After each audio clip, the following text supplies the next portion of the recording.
مرد میدان وہی ہوتا ہے جس کا امام مرد میدان ہو.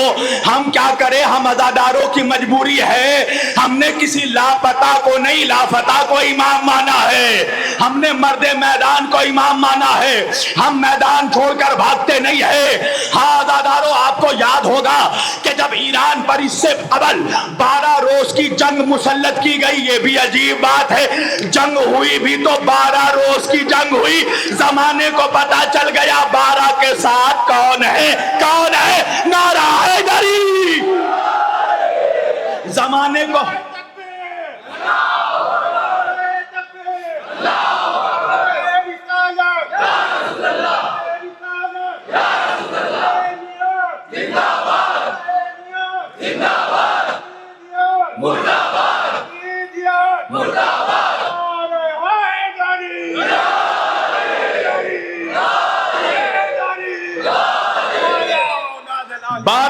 کی جنگ مولا سلامت رکھے میرے جوانوں, یہ تو وقت ہے جاگنے کا, یہ تو وقت ہے جوش ایمانی دکھانے کا. 12 روز کی جنگ مسلط کی گئی, توجہ عزیزان گرامی, 12 روز کی جنگ مسلط کی گئی. سیز فائر ہم نے نہیں کیا, ٹرمپ کو سیز فائر کرنا پڑا. اسے سمجھ میں آ گیا 12 والوں کی طاقت کیا ہے. جب 12 روز کی جنگ شروع ہوئی تھی تو یہی منحوس وقت, یہی زمانے کی نحوست ڈونلڈ ٹرمپ, یہ منحوس چہرے والا, اس نے ٹویٹر پر ٹویٹ کر کے ہمارے رہبر کو تھریٹ کیا تھا, آیت اللہ خامنائی کو دھمکی دی. کیا دھمکی دی؟ کہا انکنڈیشنل سرنڈر کر جائیے, انکنڈیشنل سرنڈر کر جائیے. اس وقت حسین کے لال نے یہ جواب دیا کہ ارے منحوس ٹرمپ, تجھے پتا ہی نہیں کہ ہمارے رگوں میں کس کا خون ہے. ہائے ہائے, آیت اللہ خامنائی نے بتایا کہ میرا شجرہ بھی حسینی, میری نسل بھی حسینی, میرا خون بھی حسینی, میرا نام بھی حسینی, میرا مزاج بھی حسینی, میری فکر بھی حسینی. اور ہم حسینی جب میدان میں آتے ہیں تو ہمارے ڈکشنری میں کہیں سرنڈر نام کا ورڈ نہیں ہوتا.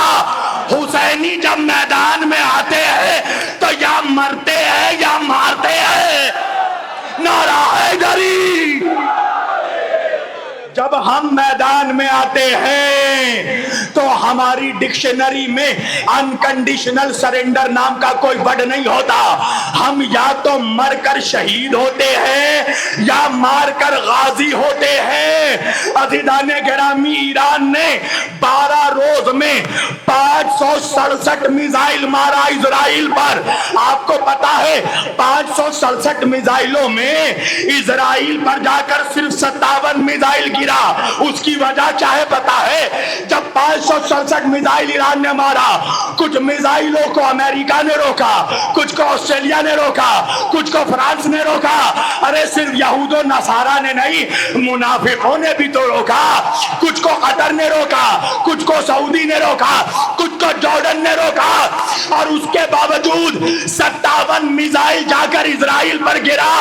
ارے یہ 57 میزائل نہیں تھا, 57 ملکوں کے حاکموں کے چہرے پر خامنائی کا تماچا تھا.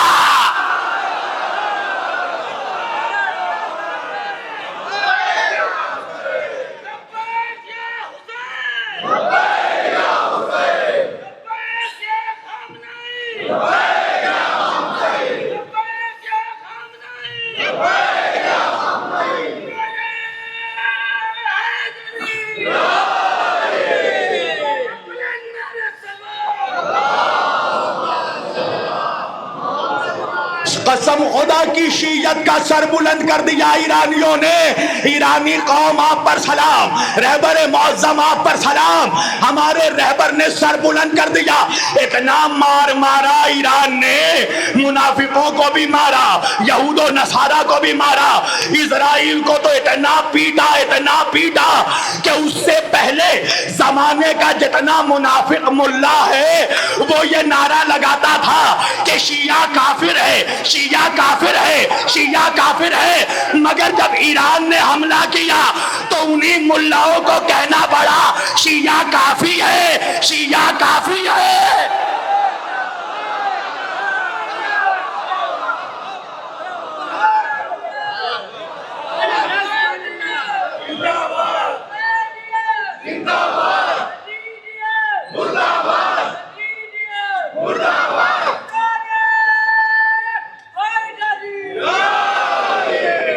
آپ نے دیکھا دنیا یہ سوچ رہی تھی سرنڈر کر جائیں گے، مگر جس طرح خواجہ اجمیری نے، خواجہ معین الدین چشتی رحمت اللہ، ان کی قربانیوں پر، ان کے اشعار پر، رباعیوں پر ہماری جان قربان.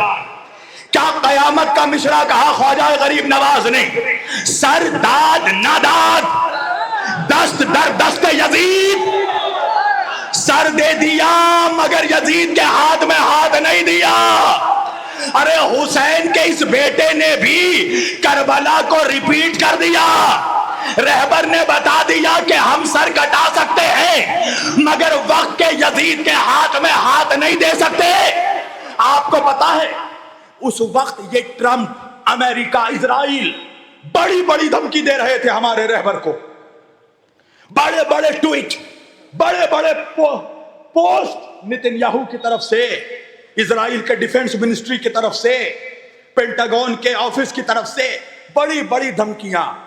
یہ کر دیں گے، ایران کو مٹا دیں گے، ایسا کر دیں گے، ویسا کر دیں گے. سننا بڑا یہ اب یہ اس جملے پر میں چاہوں گا مجمع بیدار ہو جائے، اس لیے کہ اب تک تم نے میرا جملہ سنا، اب تم شہید رہبر کا جملہ سنو. رہبر نے لمبی چوڑی تقریر نہیں کی. جب دھمکیوں پہ دھمکیاں آنے لگی، ایران کو مٹا دیں گے، یہ کر دیں گے، وہ کر دیں گے، بم مار دیں گے، نیوکلیر مار دیں گے، رہبر نے کوئی لمبا چوڑا ٹویٹ نہیں کیا، تقریر نہیں کی. ٹرمپ کو مخاطب کر کے ایک جملہ کہا. اب دیکھنا یہ جملہ رہبر کا کیسے سنو گے آپ. مخاطب کر کے ٹرمپ کو ایک جملہ کہا ہمارے رہبر نے، احمق. ہائے ہائے، نعرہ حیدری.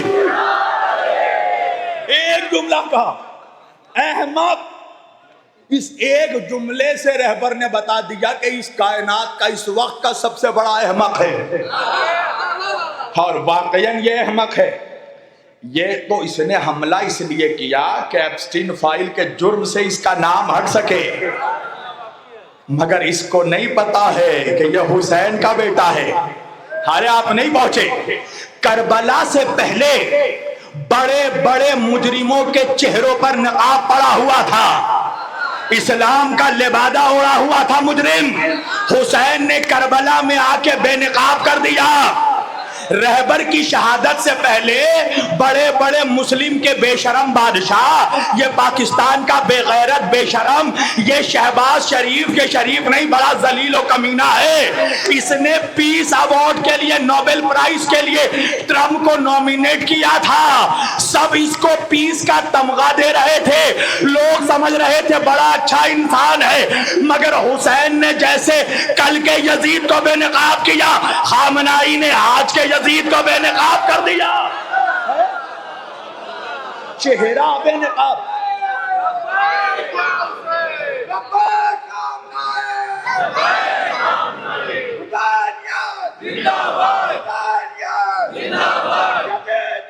مردہ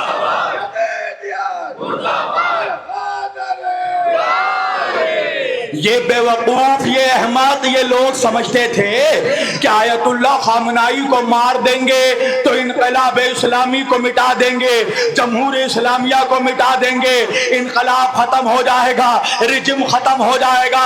اس منحوس کو پتہ ہی نہیں کہ یہ قوم شخصیت کی وجہ سے نہیں، فکر حسینی کی وجہ سے چلتی ہے. ارے تم نے خامنائی کو مارا، ان کی سوچ کو کیسے مارو گے؟ خمینی کا جب انتقال ہوا، دنیا نے سمجھا دوسرا خمینی نہیں آئے گا، مگر دنیا نے دیکھا ادھر خمینی نے پردہ کیا، خامنائی سامنے آ گیا. جب خامنائی کو مارا تو ظالم یہ سمجھا کہ رجیم مٹ جائے گا، مگر نام علی تھا. تاریخ پھر سے دوہرا دی گئی، علی کے بعد آیا تو مجتبی آیا، مگر فرق ہے اس وقت کا مجتبی صلح نہیں کرے گا، اب صرف مارا جائے گا.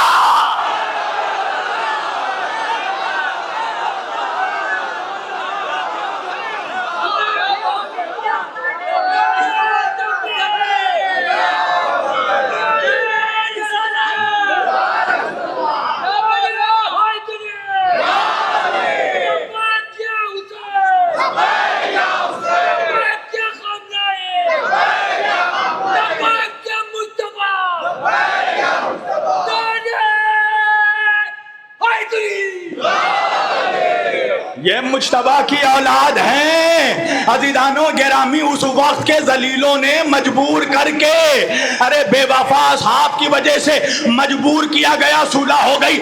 اب صلح نہیں ہوگی, اب تو صفین پارٹ 2 ہے. مگر شرط یہ ہے کہ مسلک سمجھ میں آئے تو پھر کھل کے بات ہو.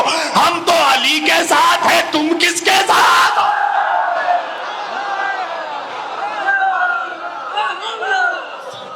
ظالموں نے یہ سوچا رہبر کو مار دیں گے, انقلاب مٹ جائے گا, جمہوری اسلامی مٹ جائے گا, تختہ الٹ جائے گا, رجیم مٹ جائے گا. مگر ایک مرتبہ دنیا کو تعجب ہو گیا, صہیونیت پریشان ہو گئی. یہ کون سا جذبہ ہے, یہ کون سی استقامت ہے, یہ کون سی شجاعت ہے. ارے پچھلے مرتبہ 12 روز میں جب حملہ کیا تھا ایران نے تقریباً 18 گھنٹے کے بعد جواب دیا, مگر ادھر آدھے گھنٹے میں بم مارنا ایران نے شروع کر دیا. ایسا میزائل مارا, امریکہ پریشان ہو گیا, اپنی کشتیاں لے کر بھاگنا پڑا, تب تمام اپنے جیٹس ایئر کرافٹ لے کر سمندر کو خالی کرنا پڑا. مگر احمق یہ سمجھ رہا تھا کہ ایران صرف اسرائیل پر حملہ کرے گا, مگر ایران نے سوچ کو تبدیل کر دیا, 13 ملکوں پر حملہ کیا. یہود و نصارہ کو بعد میں مارا, پہلے منافقوں کو مارا. جن منافقوں کی زمینوں پر امریکہ کے بیس تھے سب پر بم مارا. سعودی عرب کو مارا, جارڈن کو مارا, قطر کو مارا, کویت کو مارا, سائپرس کو مارا, اور دبئی کی حالت تو اس کھجلی والے کتے جیسی کر دی.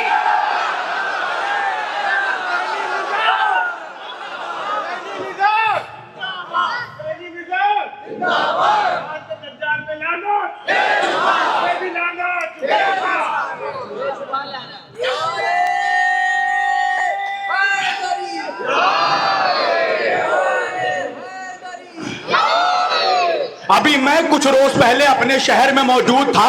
ہمارے شہر کے ایک مصباحی بریلوی مولوی مجھ سے کہنے لگے, مولانا داد دینا پڑے گا ایران کو, ایران کی شجاعت کو, استقامت کو, حوصلے کو, ہمت کو سلام کرنا پڑے گا. کیا اکیلے ایران نے 13 ملکوں پر حملہ کر دیا؟ کس کس کو نہیں مارا, اب تک مار رہا ہے. سعودی عرب کو مارا, جارڈن کو مارا, سائپرس کو مارا, قطر کو مارا, کویت کو مارا, اور دبئی کو تو اتنا مارا کہ برج خلیفہ چھوڑ کر سارے خلیفہ بھاگ چکے ہیں.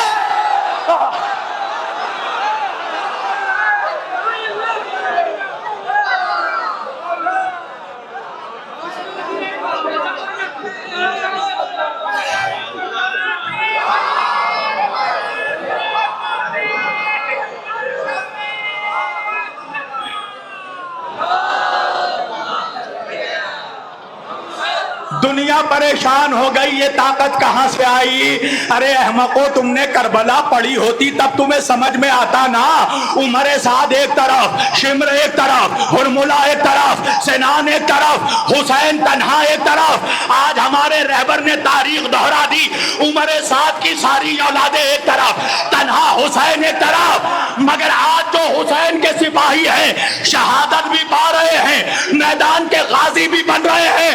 قسم خدا کی ان عرب کے بے غیرتوں کا, جن کو غزہ کے مظلوم شہیدوں کی شہادت پر بھی غیرت نہیں آئی, ایران نے ان کو غیرت دلا دی.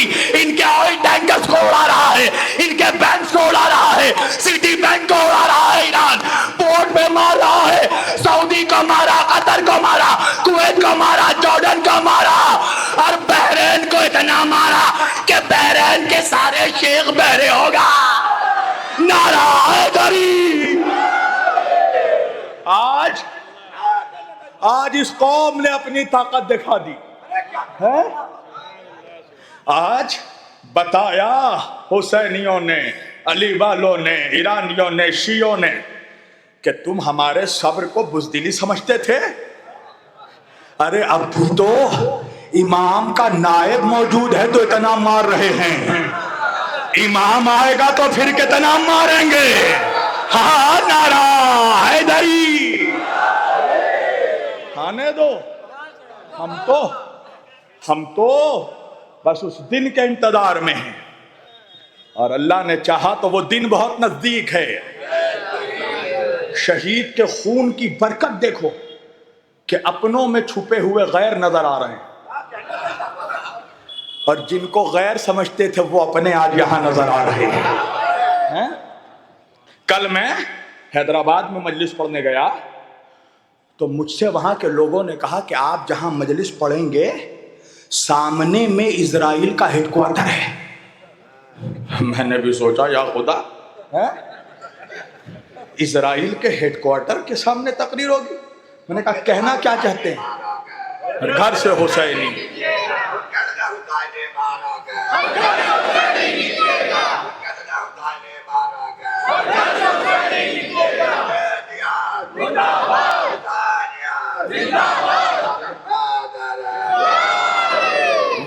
میں نے کہا اسرائیل کا ہیڈ کوارٹر ہے؟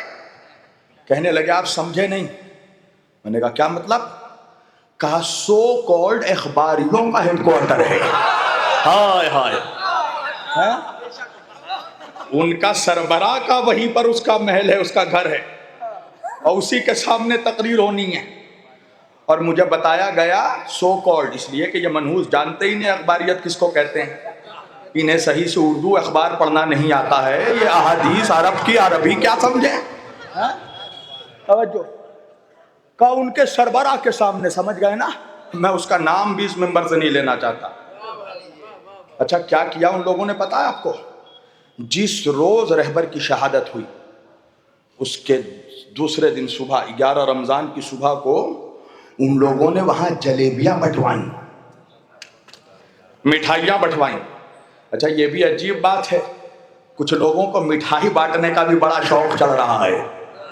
ان سے کہو جب تمہارا باپ مرے تو اس وقت بھی مٹھائی بانٹنا. مٹھائیاں بانٹی گئی.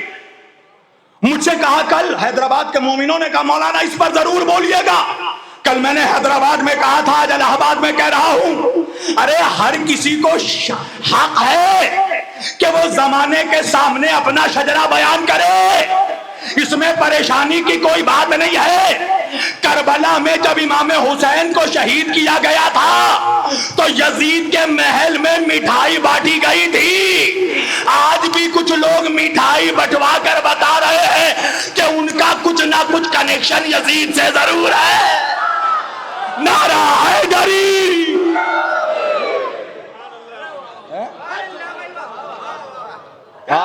آج ہمیں ہمارے سامنے الحمدللہ پکچر کلیئر ہو رہا کہ اپنا کون ہے پرایا کون ہے. آج تو جیسے میرے انیس بھائی نے کہا، آج تو کچھ وہ لوگ جو کل تک رہبر کو گالی دیتے تھے، میں ممبر پر بیٹھ کر کسی کی غیبت نہیں کر رہا ہوں، گالیاں دیتے تھے رہبر کو، رہبر کے دائیں ہاتھ کا مذاق اڑاتے تھے، آج وہ بھی مجبور ہو گئے ہیں خامنہ'i زندہ باد کہنے پر. اس لیے کہ عقلیں ٹھکانے ہو گئی ہیں. سمجھ میں آ گیا ہے کہ آج اگر پیٹرن نہیں بدلا تو قوم گھسیٹ کر ذلیل کرے گی. پھر بھی بھائی ہم حسن ظن رکھتے ہیں، ہم پازیٹیو مینٹیلیٹی کے ہیں، ہم پھر بھی کسی پر شک نہیں کرتے. ہدایت پانے میں وقت لگتا ہے، کسی کو دیر لگے سویر لگے، بہرحال خدا کرے کہ سب ہدایت یافتہ ہو جائیں، سب سمجھیں کہ ہم نے کس عظیم ہستی کو کھو دیا ہے. یہ سمجھ میں بات آ جائے یہی بہت بڑی چیز ہے. بہرحال سب سامنے آ رہے ہیں، مگر میں اس کے باوجود کہہ رہا ہوں کہ اب بھی کچھ منحوس ایسے ہیں جن کی زبانوں سے تعزیت کا ایک جملہ نہیں نکل رہا ہے، کیونکہ امریکہ کا ویزا نہیں ملے گا. اللہ ناراض ہو ٹرمپ خوش رہے. بھائی مجلس بھی پڑھنا ہے، مطلب آپ نہیں سمجھ رہے، جناب زہرا کو بھی خوش کرنا ہے، امریکہ کے گورنمنٹ کو بھی خوش کرنا ہے. نعوذ باللہ. آپ سمجھ رہے ہیں میں کیا کہہ رہا ہوں؟ آپ کیا سمجھ رہے؟ یزید کیا کھل کر اسلام کے خلاف آ گیا تھا؟ نہیں، وہ حرام محمدی کو حلال کر رہا تھا اور حلال محمدی کو حرام کر رہا تھا. نہیں سمجھے آپ؟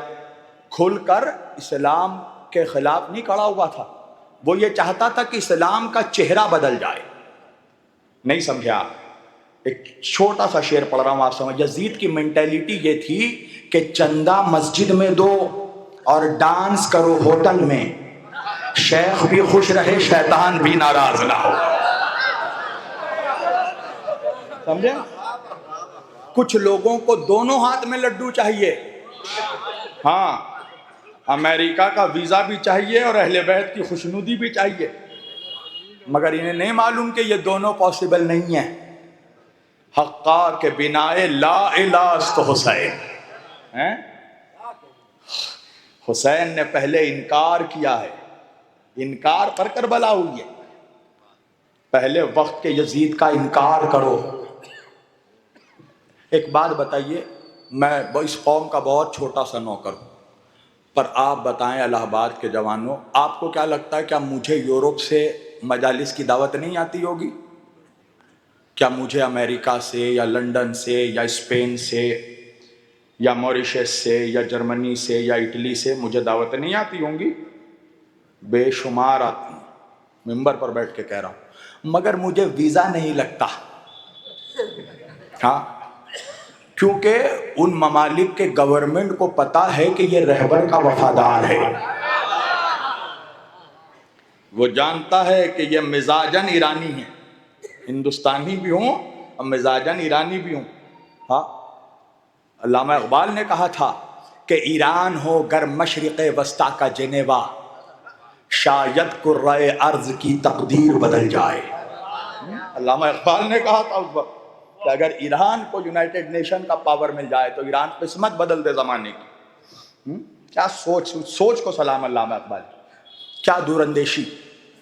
آج آپ دیکھیے جتنے مظلوم کی حمایت میں بولنے والے افراد ہیں، انقلاب پر بولنے والے لوگ ہیں، ان کو جلدی ویزا نہیں ملتا امریکہ اسرائیل کا. ان کو ایسے ہی لوگوں کو ویزا دینا ہے جو ان کے مزاج کے مطابق تقریر کرتے ہیں. سمجھ رہے ہیں آپ؟ تو پھر اگر ان کو خوش کرنے کے لیے آپ تقریر کر رہے ہیں تو یہ سمجھ لیجئے کہ آپ عبادت نہیں تجارت کر رہے ہیں. اور ایسے تاجروں سے قوم کو بچنا ضروری ہے. میں نے 2019 میں، آپ سب گواہ ہیں، لکھنؤ میں جو کانفرنس ہوا تھا اس میں شیعہ سنی صوفی سارے افراد موجود تھے، لاکھوں کا مجمع تھا. اس وقت میں نے یہ جملہ کہا تھا 2019 میں، جب نہ تو کوئی 12 روز کی جنگ ہوئی تھی نہ کچھ چل رہا تھا معاملہ. اس وقت میں نے کہا تھا کہ اگر مسلمانوں کو صہیونیت اور یہودیت پر فتح حاصل کرنا ہے، اگر ارض مقدس کو آزاد کرنا ہے، بیت المقدس فتح کرنا ہے، تو صرف شیعہ نہیں، سارے مسلمان اس وقت آیت اللہ خامنائی کی قیادت میں جمع ہو جائے. تو اس کا نتیجہ یہ ہوا غلام عباس بھائی کہ غیر تو غیر میرے اپنے میرے دشمن بن گئے. کتنے ذاکروں نے ممبر پر بیٹھ کر میرے خلاف تقریر کی، حالانکہ نہ تو میں نے ان کی کوئی زمین ہڑپی تھی، نہ تو میں نے زندگی میں کبھی ان کو کوئی گالی دی تھی، نہ تو کوئی ان کا حق چھینا تھا، مگر چونکہ ممبر پر میں نے حق بیان کیا تھا. ایک تو ایسا وقت آیا کہ میں نام نہیں لینا چاہتا، بڑا نام ہے ذاکروں میں، وہ صاحب مجھ سے انہوں نے کہا جھارکھنڈ میں کہ آپ جتنا اپنے رہبر پہ بول دیا اور مت بولیے. میں نے کہا ارے کیسے نہ بولوں، وہ ہمارے لیڈر ہیں. تو سنیے گا ان کا جملہ.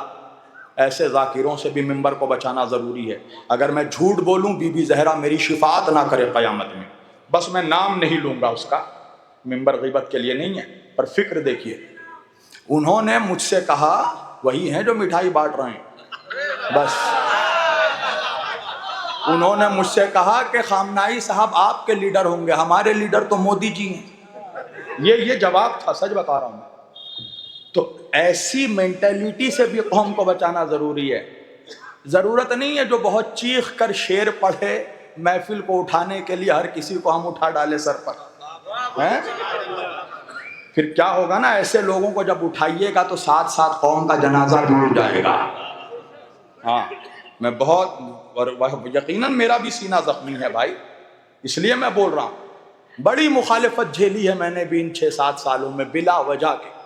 کسی کا میں نے کچھ نہیں بگاڑا، پھر بھی میرے خلاف باتیں کی گئی حسد کی بنا پر، رہبر کی محبت کی وجہ سے. ہیں مراجے کے جو دشمن ہیں، اینٹی مراجے، یہ لوگ ہماری بھی مخالفت کی انہوں نے تاکہ ہم لوگ مرجعیت پر گفتگو نہ کر سکیں، رہبر کے حق پر تقریر نہ کر سکیں۔ ایسے لوگوں سے بھی بچنا بہت ضروری ہے۔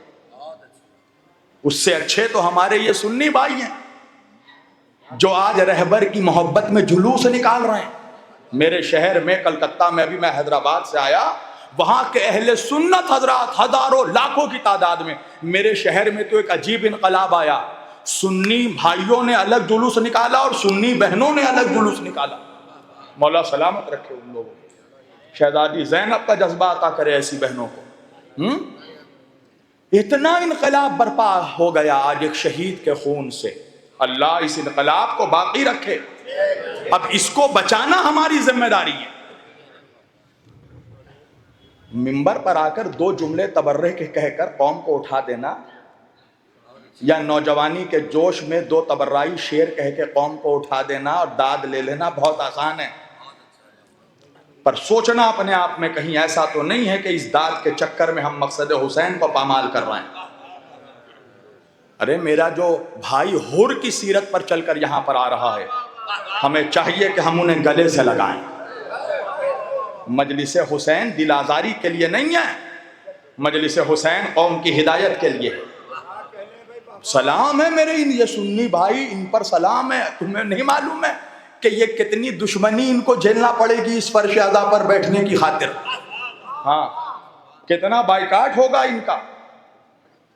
ہمارا سنی بھائی آتا ہے کتنا بائیکاٹ جھیل کر آتا ہے، تو ایسوں کو ہم گلے سے لگائیں۔ ہمارے رہبر کا، مراج کرام کا، آیت اللہ سستانی کا، امام خمینی کا، آیت اللہ خامنائی کا، سب کا یہ پیغام ہے۔ آیت اللہ سستانی فرماتے ہیں سنی ہمارے بھائی نہیں ہماری جان ہے۔ جو یہاں پر آ جائے حر بن کر، ہم کون ہوتے دل آزاری کرنے والے؟ وہ امام حسین کا مہمان ہے۔ میں ایک بہت بڑا جملہ کہہ رہا ہوں، کل تک ہم لوگ عصر ظہور امام کے زمانے میں زندگی گزار رہے تھے، اب یہ زمانہ کروٹ لے چکا ہے۔ اب عصر ظہور سے ہم وقت ظہور پر آ چکے ہیں، تو ہمیں اپنے امام کے ظہور کے لیے راستے ہموار کرنے ہیں۔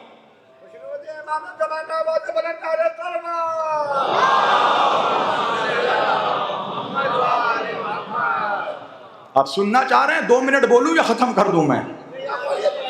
کل آپ دیکھیے ایران کی استقامت کا اثر، قسم خدا کی، علی والے جب بپھرتے ہیں، ایران کی حالت اس وقت زخمی شیر کی طرح ہے کہ جو شکار سامنے آ رہا ایران اسے مار ڈال رہا، کچھ نہیں سوچ رہا ہے۔ کل حیدرآباد جب میں گیا تو مجلس سے پہلے ہم لوگ کھانے کے لیے، ڈنر کے لیے ایک ہوٹل میں گئے جو حیدرآباد کا بہت بڑا ہوٹل ہے، وہاں مندی ملتی ہے، پیستا ہاؤس، بہت بڑا ہوٹل ہے قبلہ حیدرآباد کا۔ جب پیستا ہاؤس پہنچے تو اچھا رمضان کا مہینہ جہاں مسلمان کھانے کے بڑے شوقین ہے، مسلمان یوں بھی کھانے کا شوقین ہے، مگر رمضان میں بھوک اور زیادہ بڑھ جاتی ہے، عبادت کر کر کے الحمدللہ خدا سب کو نعمتوں سے نوازے۔ جب پیستا ہاؤس گئے تو اتنا بڑا ہوٹل بند پڑا ہے، وہاں کے جو اسٹاف وغیرہ تھے ان سے ہم لوگوں نے پوچھا کہ بھائی رمضان میں لوگ کھانا کے لیے آتے ہیں اور حیدرآباد کا اتنا بڑا ہوٹل آپ نے بند کیوں کر دیا؟ سنو گے اسٹاف نے کیا کہا؟ اسٹاف نے کہا قبلہ گیس ختم ہو گیا ہے۔ ہائے ہائے ہائے ہائے، نعرہ حیدری، گیس ختم ہو گیا۔ ہائے ہائے، تم نے دیکھا ایران کا پاور ہے؟ پوری دنیا ہل چکی ہے، کتنے بڑے بڑے ہوٹل دکانیں بند ہو رہی ہیں، لائن پر لوگ لگے ہوئے ہیں، بلیک میں گیس نہیں مل رہا۔ کیا کیا ایران نے؟ اسٹریٹ آف ہارموز بند کر دیا، سمندر پر پہرا لگا دیا۔ ہائے ہائے، نہیں پہنچے نوجوانوں، سمندر پر، دریا پر قبضہ کر لیا، نہیں پہنچے آپ لوگ۔ ارے کربلا میں تھوڑی دیر کے لیے عباس نے فرات پر جا کر بتایا ہم جب چاہیں دریا پر قبضہ کر سکتے ہیں۔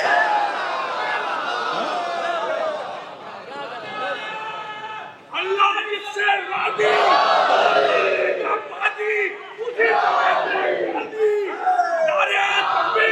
اللہ، ہم جب چاہیں دریا پر قبضہ کر سکتے ہیں. آج ایران عباس کی سیرت پر چلنے والے علمداروں نے بتا دیا دریا ہے ہمارا.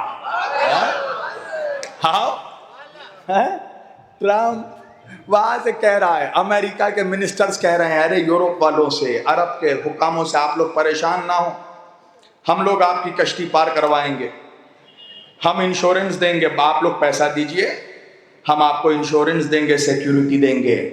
ایران کے کمانڈر نے کہا ٹرمپ کو اگر اوقات ہے تو گھس کر دیکھا سمندر میں.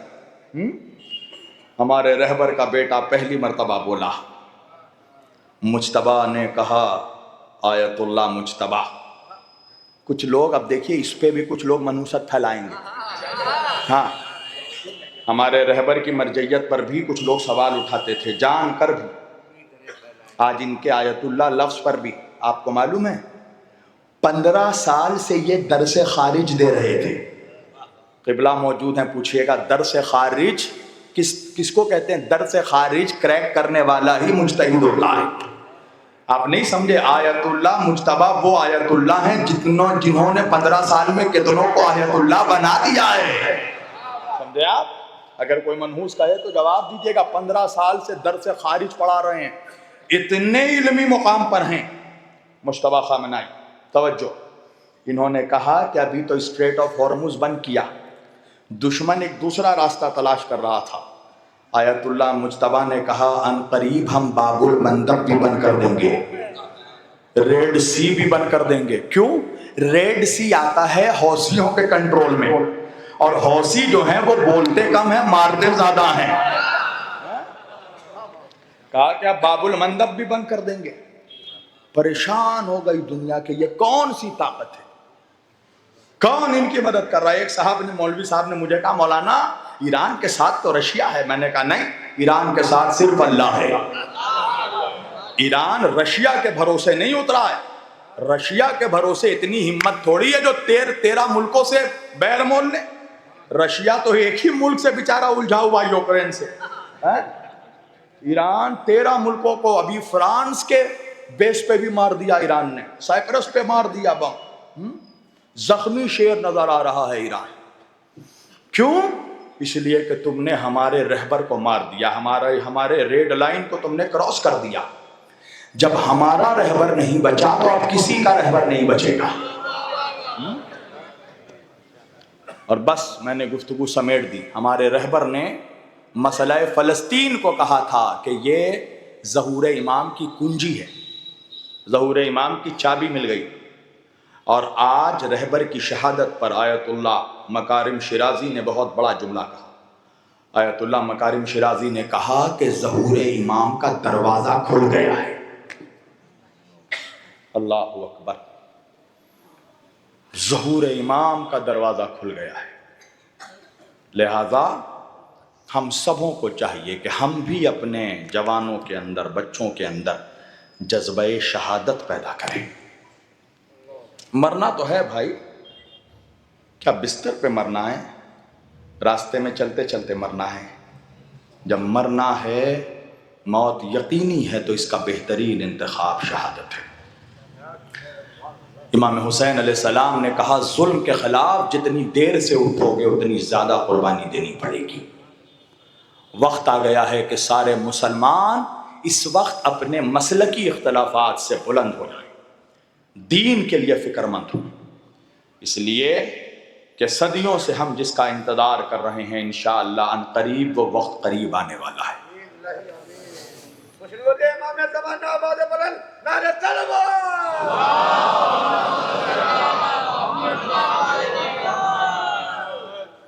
عزادارو, دامن وقت میں گنجائش نہیں ہے, ورنہ میں کچھ جملے کہتا ظہور امام کے حوالے سے, کہ ہمیں یقین تھا کہ سید خراسانی, جس حدیث میں جس سید خراسانی کا ذکر ہے, میں یقین پر تھا کہ یہ وہی سید خراسانی ہے جو امام کے حوالے پر ہمیں انقلاب کریں گے.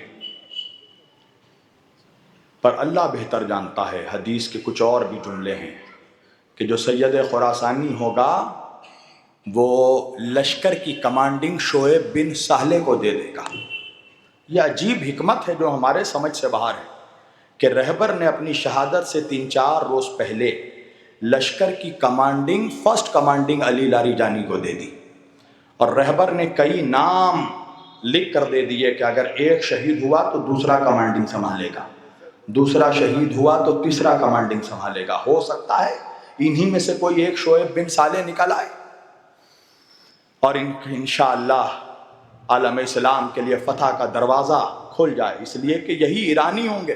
یہ ہمارے اہل سنت بھائیوں کی کتابوں میں بھی یہ حدیث موجود ہے، باب الفتن میں بھی یہ حدیث موجود ہے کہ ایران سے سیاہ جھنڈے والا لشکر نکلے گا جو جا کر بیت المقدس پر نصب ہوگا۔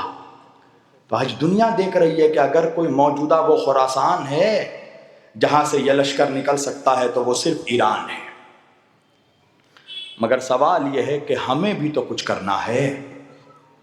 ہر عزادار اپنے آپ سے سوال کرے کہ ہم نے امام حسین کے لیے کیا کیا ہے۔ عزاداری، معاف کیجیے گا، یہ عزاداری ہم اپنی نجات کی خاطر کرتے ہیں۔ رسول اللہ نے فرمایا ان الحسین مصباح الہدی و سفینۃ النجاہ، میرا حسین ہدایت کا چراغ ہے، نجات کا سفینہ ہے۔ یہ جو ہم مجلس حسین کرتے ہیں عزاداری امام حسین کے لیے نہیں، اپنی نجات کے لیے۔ وجہ یہ ہے کہ ہماری عبادتوں میں، ہمارے سجدوں میں، نمازوں میں، روزوں، حج و زکوٰۃ میں اتنی تاثیر نہیں ہے کہ جس پر ہمیں یقین ہو کہ قیامت میں یہ عمل ہمیں نجات دلائے گا۔ قسم خدا کی ہر عزادار، شیعہ سنی سب جانتے ہیں کہ اگر ہمیں کسی عمل پر یقین ہے کہ اس عمل کی بنا پر ہماری نجات ہو سکتی ہے تو وہ صرف عزاداری سید الشہداء ہے۔ تو امام مظلوم کربلا کا یہ غم منانا، یہ عزاداری کرنا، یہ ہماری نجات کے لیے۔ امام حسین کے لیے کوئی اپنے دماغ میں یہ خیال نہ رکھے کہ ہم امام حسین کے لیے کچھ کرتے ہیں، نا، ہم اپنے لیے کر رہے ہیں تاکہ قیامت کے روز ہمارا شمار ظالموں میں نہیں مظلوموں میں ہو۔ عزاداری ظلم کے خلاف احتجاج کا نام ہے۔ عزادار اپنا نام درج کرواتا ہے مظلومین کی فہرست میں کہ ہم ظالم نہیں ہیں، ہم مظلوموں کا ساتھ دینے والی قوم ہیں۔ تو ہم اپنی نجات کے لیے کرتے ہیں امام کی عزاداری، مجلس، ماتم، جلوس، تعزیہ داری، مگر ہر کوئی اپنے آپ سے یہ سوال کرے کہ حسین کے لیے کیا کیا ہے ہم نے۔ قسم خدا کے امام حسین کے لیے کسی نے کچھ کیا ہے تو وہ حزب اللہ کے لاکھوں نوجوان ہیں جنہوں نے کربلا کی مدافعت اور شہزادی زینب کے حرم کے تقدس کی خاطر اپنی جان کے نذرانے پیش کر دیے۔ یہ ایران کے وہ نوجوان ہیں جنہوں نے اسلام کی خاطر اپنے جان کی قربانی دے دی، اپنی جوانی لٹا دی۔ کیا سلام ہو یار ایرانی قوم پر۔ یہاں تو کوئی ریلی نکل جائے، ایک پٹاخہ چھوٹ جائے تو مجمع ادھر سے ادھر بھاگنے لگے۔ ایران میں قدس کا جلوس نکل رہا ہے، میزائل برس رہے ہیں، بوڑھے تو بوڑھے، بچہ نہیں بھاگ رہا۔ وہ بچے بتا رہے ہیں کہ ہمارے آئیڈل کا نام علی اصغر ہے، وہ جوان بتا رہے ہیں ہماری انسپریشن کا نام علی اکبر ہے۔ وہ لوگ بتا رہے ہیں کہ ہم کربلا سے انسپائر ہونے والے لوگ ہیں، ہماری درسگاہ کربلا ہے، ہماری یونیورسٹی کا نام فرش حسین ہے۔ تو کبھی اپنے آپ سے یہ بھی سوال کرو کہ ہم نے امام حسین کے لیے کیا کیا۔ مجلس کر کے صرف تبرک لے کر گھر چلے گئے، ہم نے امام حسین کے لیے کیا کیا، مقصد حسین کے لیے کیا کیا۔ مقصد حسین کے لیے کچھ کرنا ہے تو اپنے بچوں میں، جوانوں میں، بوڑھوں کے اندر، سینوں میں جذبہ شہادت پیدا کرو۔ اس وقت کے حسین کے لیے راہ ہموار کرو، امام زمانہ کے سپاہیوں میں اضافہ کرو۔ کوشش کرو کہ تمہاری وجہ سے امام کے لشکر کے سپاہیوں میں اضافہ ہو۔ کوشش کرو کہ جب امام آواز دیں تو یہاں سے ہم تنہا نہ نکلیں، ہمارے ساتھ ایک لشکر ہو جو امام کی نصرت کے لیے نکلے۔ اپنے گھر میں ایک بار بیٹھو، کبھی ڈسکس کیا بیٹھ کے کہ آج اگر آواز آ گئی وَجَعَ الْحَقَّ وَزَهَقَ الْبَاطِلَ إِنَّ الْبَاطِلَ كَانَ زَهُوقًا، آواز آ گئی، امام کا ظہور ہوا تو کیا کریں گے ہم؟ کیا گھر میں بیٹھ کے ڈسکس کریں گے جائیں کہ نہ جائیں؟ آپ کو معلوم ہے 2 طرح کے مومنین ہوں گے ظہور کے وقت، 2 طرح کے، ایک مخلص مومن ہوں گے، دوسرے مومنوں میں کاہلوں کی بھی تعداد ہو، لیزی لوگ۔ یہ کون ہوں گے؟ جب ظہور کی خبر آئے گی تو یہ لوگ کہیں گے جائیں گے امام کی نصرت کو، مگر ذرا اپنا کاروبار کا سارا معاملہ بالکل سیٹ کر لیں، پورا 1 سال کا راشن گھر میں انتظام کر دیں، پھر جائیں گے۔ ہاں، یہ روایتوں کے جملے ہیں کہ یہ وہ لوگ ہوں گے جو امام تک پہنچ ہی نہیں سکیں گے، ان کی رسائی نہیں ہو سکے گی امام تک، مگر جو مخلص مومنین ہوں گے وہ ہوں گے کہ ادھر امام کا کعبے سے ظہور ہوگا، یہاں ندا دی جائے گی اور یہاں بندہ مومن لبیک یا امام کہتا ہوا اپنے گھر سے نکل جائے گا، اور قدرت معجزہ یہ دکھائے گی کہ ایک قدم تمہارے گھر پر ہوگا، دوسرا قدم حرم کے صحن میں ہوگا۔ ایسے مومن بنو، اپنے بہنوں کو، ماں بہنوں کو، بیوی بچوں کو، سب کو ایک بار بیٹھ کر سمجھا دو کہ اگر ظہور امام کی ندا آ گئی تو پھر ہم لوگ بیٹھ کر مزید ڈسکشن نہیں کریں گے، پھر جو جس کو خدا نے جیسی توفیق دی وہ امام کے نصرت کے لیے ہم نکل پڑیں گے۔ اپنے بچوں کو وصیت کرو کہ اگر تمہارے زمانے میں امام کا ظہور ہو تو وقت کا حسین تنہا نہیں رہنا چاہیے، ایسا نہ ہو کہ وقت کا حسین آ کر پھر تنہا رہ جائے۔ عزاداروں، بڑی قربانیاں دیکھی ہیں اس گھر میں، رسول کے بعد آل محمد کو کسی نے مسکرانے کا موقع نہیں دیا، نبی کے خاندان والوں کی زندگی روتے ہوئے گزر گئی۔ میرے شیعہ سنی بھائیوں، جاؤ جا کر اپنے رہبروں سے، لیڈروں سے، علماء سے پوچھو کہ کائنات میں تم نے کیا کوئی کسی بادشاہ کی 18 سال کی ایسی جوان شہزادی دیکھی ہے جو 18 سال کی جوانی میں عصا کا سہارا لے کر چل رہی ہو؟ آخر کیا ہوا تھا کہ رسول کی بیٹی عصا کا سہارا لے کر چلتی تھی؟ ایسا کیا ہوا کہ رسول کی بیٹی کو کہنا پڑا صبت علیہ المصائب لہنہا، بابا آپ کے بعد ایسی مصیبت مجھ پر آئی کہ اگر دن پر آتی تو رات میں تبدیل۔ عزادارو، ایسا کیا ہوا کہ رسول کی بیٹی 18 سال کی عمر میں اپنے بابا سے ملاقات کو چلی گئی؟ عزادارو، علی ایک روز گھر پر آئے، بی بی سیدہ نے فرمایا یا علی، بابا کے بعد کوئی مسلمان ہم اہل بیت کو سلام نہیں کرتا۔ علی نے کہا سیدہ اب تو وہ وقت آ گیا ہے کہ علی کسی کو سلام کرتا ہے تو لوگ علی کو جواب سلام نہیں۔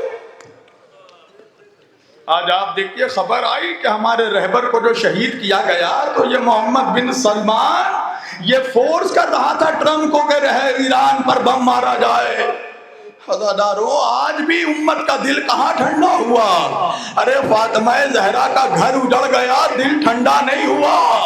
ارے سیدہ کے بعد علی کے خون سے مسجد کا محراب رنگین کر دیا گیا، پھر بھی دل ٹھنڈا نہیں ہوا۔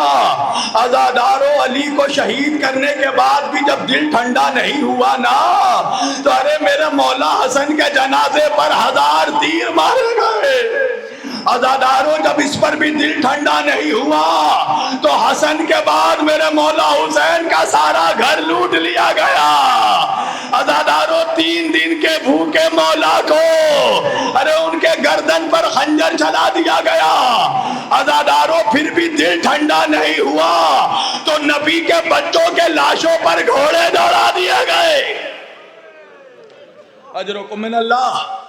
ہاں عزادارو، آپ نے دیکھا نا غازہ کے مظلوم مسلمانوں کو شہید کیا گیا، مگر غازہ میں بھی وہ ظلم نہیں ہوا جو کربلا میں ہوا تھا۔ عزادارو، غازہ میں مسلمان بھائیوں کو مارنے کے بعد ان کی بہو بیٹیوں کو بازاروں سے تو نہیں گھمایا گیا، مگر عزادارو کربلا میں ایک نئی تاریخ رقم کر دی گئی۔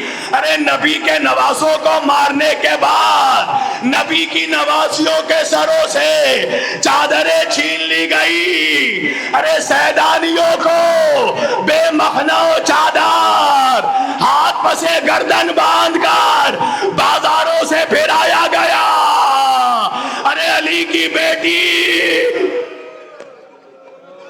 اجرکم من اللہ، اللہ آپ کو کوئی غم نہ دے سوائے غم حسین کے۔ ہاں عزادارو، ابھی ایران پر بم مارا گیا نا، 170 بچیاں شہید ہو گئی۔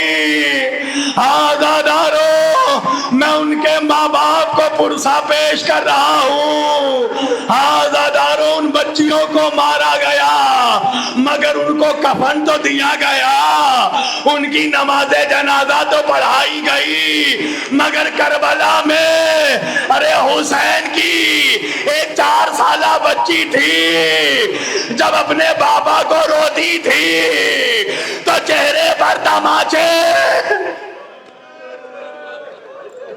اجرکم من اللہ۔ ہازادارو، مولا حسین کا ہرا بھرا گھر لوٹ لیا گیا، اس پر بھی دل ٹھنڈا نہیں ہوا نا۔ ارے وہ بیٹا جس نے اپنے باپ کے خشک گلے پر ارے چھری چلتے دیکھا، ارے وہ بیمار بیٹا جو زندگی بھر روتا رہا۔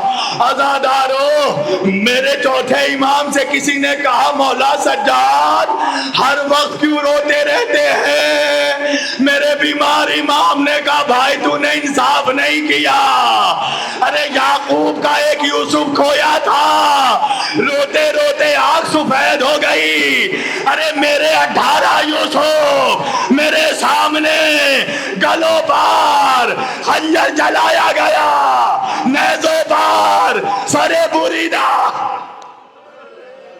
اجرکم من اللہ۔ اللہ ان آوازوں پر رحمت نازل کرے۔ عزادارو، میرا مولا سجاد جب کسی قصاب کے دکان کے پہلو سے گزرتا تھا نا تو قصائی گوشت پر پردہ ڈال دیتا تھا۔ ایک دن ایک خریدار نے پوچھا قصاب سے بھائی وہ کون ہے جسے دیکھ کر تو نے گوشت پر کپڑے ڈال دیے؟ قصائی کہنے لگا وہ میرا چوتھا امام ہے، وہ گوشت کے ٹکڑے نہیں دیکھ سکتا، اس لیے کہ میرے امام نے کربلا میں اپنے بھائیوں کے گوشت کے ٹکڑے ارے دشت نینوا میں بکھرے تھے۔ اجرکم من اللہ۔ ہازادارو، میرے اس بیمار امام کو بھی شہید کیا گیا، اس پر بھی دل ٹھنڈا نہیں ہوا۔ ان کے بعد امام محمد باقر کو شہید کیا گیا، پھر بھی دل ٹھنڈا نہیں ہوا۔ اس کے بعد امام جعفر صادق کو شہید کیا گیا، اس پر بھی دل ٹھنڈا نہیں ہوا۔ ارے ہائے میرا 7واں امام، ہائے میرا مظلوم امام۔ عزادارو، ساری زندگی قید خانے میں۔ اجرکم من اللہ۔ ہاں میرے سنی بھائی، نیازی بھائی، آپ لوگ بھی آئے، آپ کو معلوم ہے غریب نواز، وارث پاک، یہ سب اسی 7ویں امام کی نسل میں ہے۔ ارے میرے 7ویں امام کو 14 سال قید خانے میں رکھا گیا، جب دل ٹھنڈا نہیں ہوا زہر دے کر شہید کیا گیا، پھر بھی دل ٹھنڈا نہیں ہوا۔ ارے لاش مبارک کو بغداد کے پل پر پھینک دیا گیا۔ اجرکم من اللہ۔ عزادارو، یہ دریا باد ہے نا، مسلمانوں کی بستی ہے نا، انصاف سے بتاؤ اگر کوئی پردیسی، کوئی مسافر راستے میں مر جائے تو کیا اس کی لاش سڑک پر پڑی رہے گی؟